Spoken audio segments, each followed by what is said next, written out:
Now it's relevant to ask, okay, where are some of the candidates for Congress in 2014?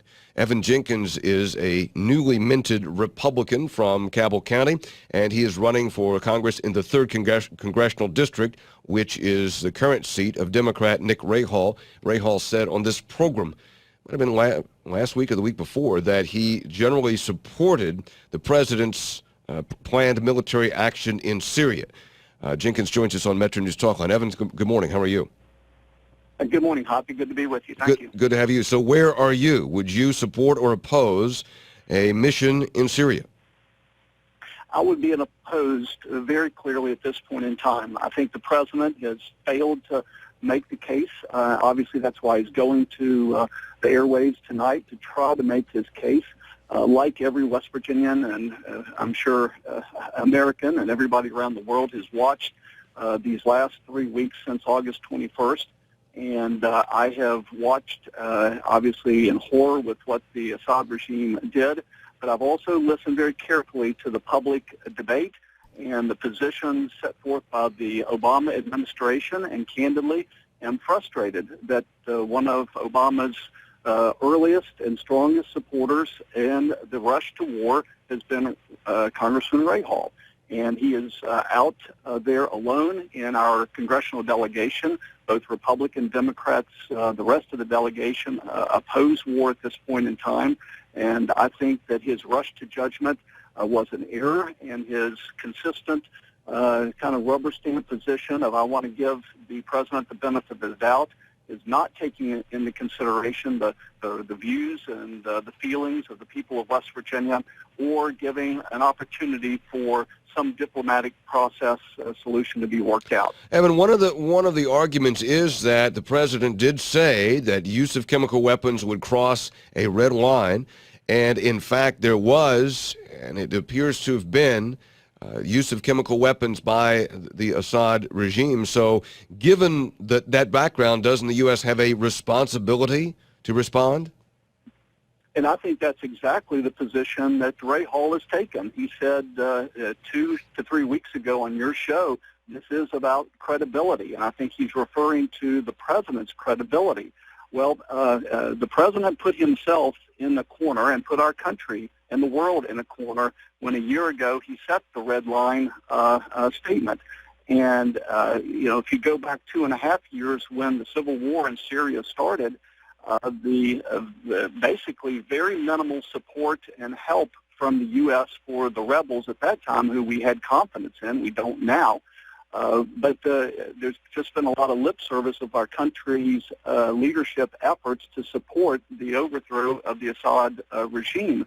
And then the president makes his statement a year ago, and now that red line clearly was crossed. So are we supposed to go to war to get the president out of an awkward position? I think we do need to have a response, and that response needs to be working on a diplomatic coalition-building effort to say no more to the use of chemical weapons. But just simply to say yes to the president, and I'll back you in your war effort because I want to help you on the credibility issue, I think is a knee-jerk reaction that Congressman Rahall should not have made. I would not have made it had I been in Congress. And I think the challenge is to the president to make the case, and hopefully we will hear that some tonight. But you just said, didn't you just said that we should make, and if I heard correctly, that we should make a statement no more to chemical weapons. Isn't that your own red line that you're drawing that would prompt a pretty dramatic response by this country? Well, there is nothing wrong with saying no more to chemical weapons, and we ought to be doing what we can to build the coalition, to work with the UN Security Council like Senator McCain is proposing. There are potential solutions to this, but what the president said after the August 21st event, when it became clear that Assad had used chemical weapons, his statement was we need to essentially bomb and effectively go to war with Syria because of, in his mind, that was his solution to the red line statement. What I'm saying is there are other solutions that we need to be focused on at this point. Evan, as a candidate for the U.S. Congress, do you have a personal philosophy about the use of military force by this country?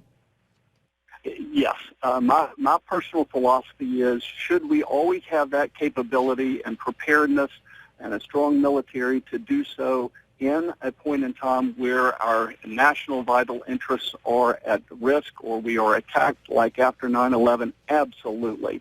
But in this particular case, I do not think that the first action, as the president suggested and Rahall supported, was let's immediately bomb Syria. And then we've had this convoluted approach where they kind of backed off and they've talked about very limited and shot across the bow. The whole plan and the whole dialogue as set forth by this administration, supported by Rahall, has been convoluted at best.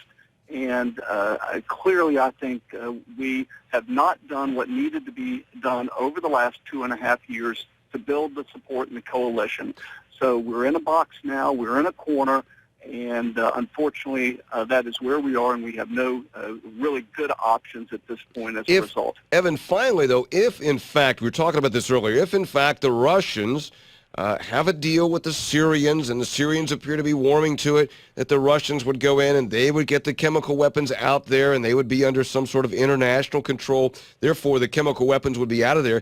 You would have to think that would not have happened had there not been all this dust up over the last couple of weeks. So can't you interpret that to mean that the president's threat to use military action may have prompted that to take place, that the ultimate goal of the chemical weapons going to be out there may have been prompted by the president's threat to use military weapons? Military intervention. Well, I think the public outcry and the congressional, not the one of 19 faithful supporters that ABC News lists Rahall as of the president, it has been the public outcry and the calls for patience from Congress to say, let's look at other options. Had the president and Rahall had their way initially, right after the August 21st events, and we all know what Kerry in the fist-pounding manner, as well as the president, they would have already bombed Syria. But for the call for time and patience and deliberative thought, we already would have been in war had the president had his way. And the fact that we look like we might, although I'm very skeptical, be on the road to a diplomatic resolution, wouldn't that be great? But I think the president put us in this position. Rahall supported that position, but it's been the call of Congress and the American people to say not so fast, which caused then the president to back off his rush to war and defer to Congress. I got a break. West Virginia State Senator Evan Jenkins and candidate for Congress in the 3rd Congressional District, a Republican. Evan, thank you much. Good to talk to you. We'll be right back.